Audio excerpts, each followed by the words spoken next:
Thank you, Dan.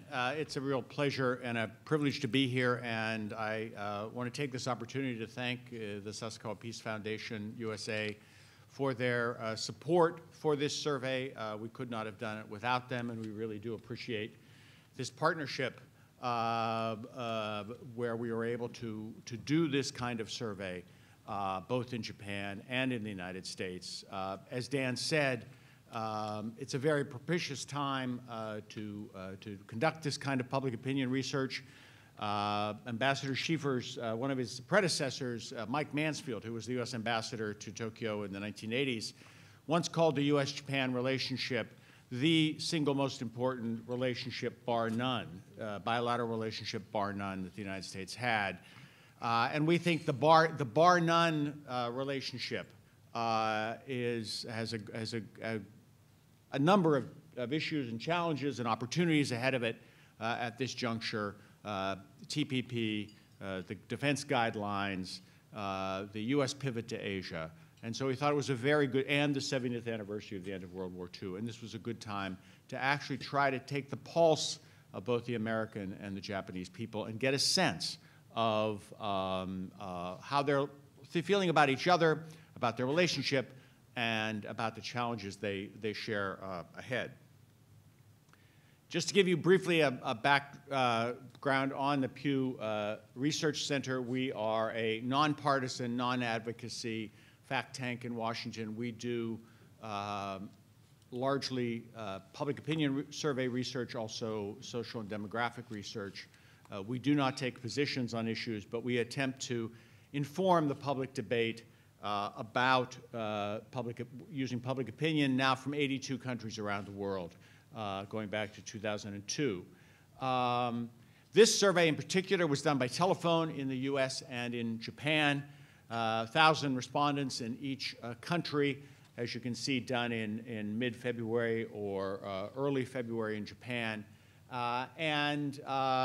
For those of you who care about these things, it was both landlines and cell phones, and the survey represents the demographic profile of both countries. So to give you an example, if 51% of the population is female, then 51% of the survey is female, et cetera, et cetera. So, and the margin of error is about 3.5%, which is typical of surveys of this nature. Just to give you an overview, what we found, we asked people in Japan if they trusted the United States. We asked people in the United States if they trusted Japan. 2/3 of Americans trust Japan, either a great deal or a fair amount, and 3/4 of Japanese trust the United States. I would say this is a fairly good endorsement of the relationship. Neither one of us trust China, however. We trust China a little bit more than the Japanese do, but still it's not a great degree of trust in America either. But we do differ on whether Japan should play a greater role in military affairs in the region. By about 2 to 1, we would like to see Japan play a greater role. The Japanese do not. Now, I will tell you, though, that the Americans are divided on this. In other words, it's not about as many Americans are not so sure they want Japan to play a bigger role. So it's a relative difference, but not among Americans any absolute difference. Because this is the 70th anniversary of the end of World War II, we wanted to try to assess what role did World War II play in the consciousness of both Americans and Japanese. And I think we found some very interesting results. We gave people a list of events that had taken place over the last 70 years, and we said, what comes to mind first when you think about the U.S.-Japan relationship? What was interesting is that Americans, 31% of Americans said World War II, 31% of Americans said the tsunami, and there wasn't a whole great deal of consciousness about anything else in between. As someone who cut his teeth in U.S.-Japan relations during the trade wars, I found it interesting that only 8% of Americans cited the trade wars as something they remember as a significant event in the U.S.-Japan relationship over the last 70 years. Interestingly enough, the Japanese had a different view. It is the alliance that first came to mind when they thought about their relationship. I can tell you, frankly, I expected the Japanese to focus more on the war than the Americans did. So I think that was an interesting finding of the survey right out of the gate.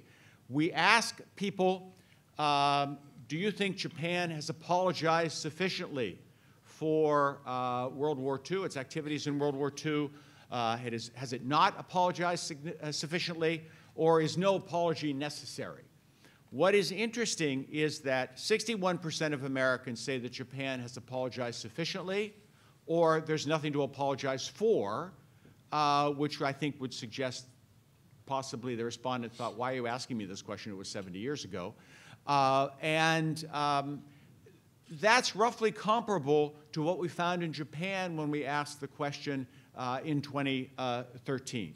Basically, we both have put the war behind us. I can tell you this is not the case in other parts of Asia, especially Northeast Asia. In that 2013 survey, we found that 78% of Chinese and 98% of Koreans said that Japan had not apologized sufficiently for World War II. So there's a real difference there. As an aside, I can also tell you that we asked Americans whether the Germans had apologized sufficiently for World War II, and in fact, the Americans believe the Japanese have apologized more than the Germans. An ongoing issue is the bombing of Hiroshima and Nagasaki with atomic weapons in 1945. For any of you who have traveled much in Japan, you'll know that it tends to come up in conversations with Japanese.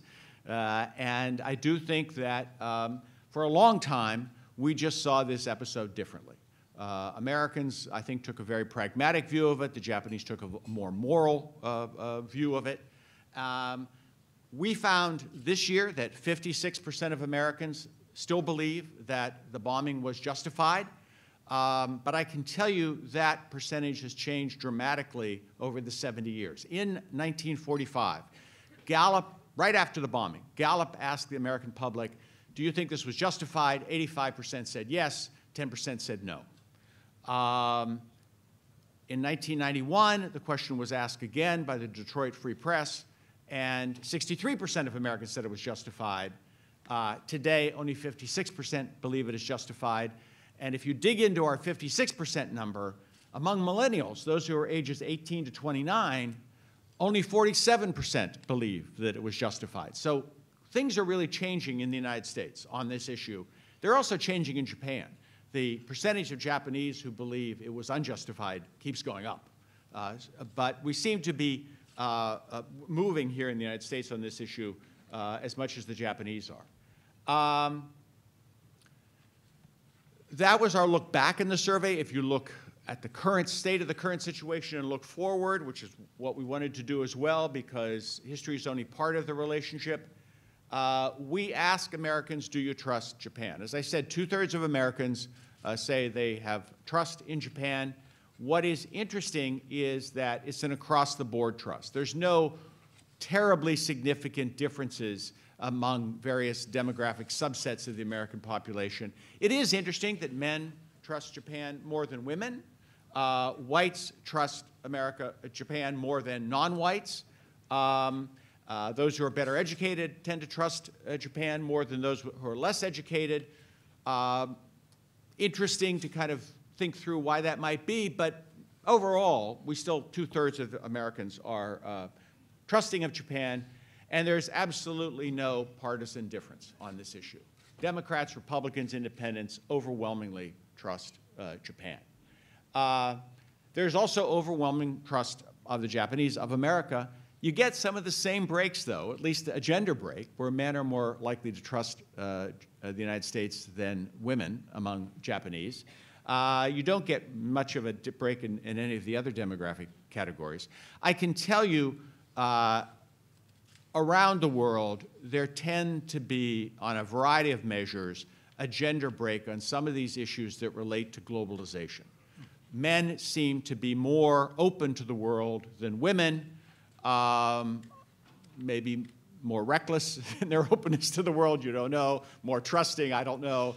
But the reality is there does seem to be a bit of a gender break on this. Men tend to trust trade more than women, tend to trust foreign investment more than women. But it may have nothing to do with Japan per se, and more to do with women being a little more wary of change and the dangers that the world may present. Obviously, one of the key issues in any analysis of our relationship is the economic relationship. We know from past surveys that more than 7 in 10 Americans would like to increase trade with Japan. I dare say we don't have the data to compare, but I would, for those of you who were around for the trade wars in the 1980s, I cannot imagine that 70% of Americans in the 1980s wanted to increase trade with Japan. One of the reasons it does seem that we now want or are supportive of increasing trade with Japan is that we no longer see Japan as an unfair trader. In 1989, 63% of Americans thought Japan traded unfairly. Today, only 24% believe that. That's a huge shift. And I can tell you, if you graph this, and you graph first the percentage of the overall U.S. trade deficit that is with Japan, that's gone down steadily as the percentage of our trade deficit with China has gone up. This parallels that graph of our trade deficit. In other words, people might not know what our trade deficit with Japan is, but they get a sense that it's not as bad as it used to be in terms of their perception of it being unfair or fair. By the same token, we now think China's an unfair trader. We are much more likely to say that China trades unfairly than Japan. This leads us to a question of the elephant in the room, and that's China. How do we both see China? What role does it play in our relationship going forward? We ask people, given the rise of China militarily and economically, do you think this makes the U.S.-Japan relationship more important, less important, or makes no difference? Overwhelmingly, Americans say it makes the U.S.-Japan relationship more important. The Japanese say the same thing about the United States. Nevertheless, Americans say if you're forced to choose between improving the economic relationship with Japan or China, they choose China. Now, this reflects, I think, earlier survey research we've done where Americans may not trust China, but they also believe that China has an economy that's as large as the United States, and they believe that China will soon surpass the United States as a superpower. In a very American, pragmatic way, we feel the need to get closer to them economically. I can tell you, when you ask this question in Japan, the Japanese overwhelmingly say they want a closer relationship with the United States, and that may in part reflect the fact that they also believe that the United States is the world's leading economic power, not China. So there is that, the result of that different perception. When we ask people about Japan's future military role in the region, which of course is, well, we don't mention China in this question, that clearly what this is all about. Americans are divided on this issue, but as I will remind you, the Japanese were really against it. Finally, we asked people, we wanted to get a sense of how the average person who doesn't think a lot about Japan's military role in Asia, doesn't think a lot about TPP or things of that nature, the shift to Asia by the Obama administration, but basically we wanted to get a sense of the stereotypes in people's minds. What do they think about in the limited amount of time they might actually devote to thinking about Japan? Bearing in mind the stereotypes, which have a very negative connotation in English, are in fact very prevalent. People, rightly or wrongly, have attitudes about each other, and these can inform their broader emotions. What we found was that American stereotypes about Japan are fairly positive. We think the Japanese are hardworking, that they're inventive, and they're honest. The Japanese stereotypes of Americans are maybe a little less positive. They aren't so sure we're hardworking. They think we're aggressive, and they think we're a bit selfish. But stereotypes are stereotypes, and as I say, it's an interesting insight into what the average person thinks about the other. We also ask people, give us one word. If you think about, if I mention to you Japan, what's the first word that comes to your mind? As you can see, it's sushi or food. It's the single, now I can tell you, when I was growing up, no one knew what sushi was. So this is not necessarily negative. World War II comes high in the list.